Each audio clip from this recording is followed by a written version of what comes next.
এক বিএলও কর্মীকে উত্ত্যক্ত করার অভিযোগে সমীর বিশ্বাস নামে এক ব্যক্তিকে সোনারপুর থানার পুলিশ গ্রেপ্তার করে। দীপসেনা দাস বিএলওর অফিসার, সোনারপুর নতুন পল্লীর 15 নম্বর ওয়ার্ডের বাসিন্দা।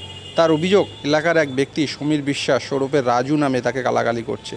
এসআইআরের বৈধ নথিপত্র না থাকায় ভোটার তালিকায় তার নাম ওঠেনি।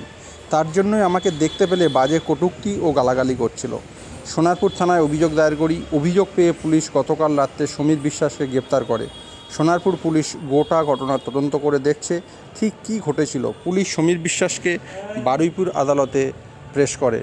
ভোটের কয়েকদিন আগে এই ঘটনায় সুভাষগ্রামের নতুন পল্লীতে নতুন করে চাঞ্চল্য ছড়িয়েছে এবং পুলিশ সূত্রে আমরা জানতে পারছি যে মেয়েকে নিয়ে এই বিএলও একাই থাকতেন। বারবার হুমকি ও কুপ্রস্তাবমূলক বার্তায় আতঙ্কিত হয়ে পড়েন তিনি। শেষমেশ মঙ্গলবার রাত্রে সোনারপুর থানায় অভিযোগ দায়ের করেন।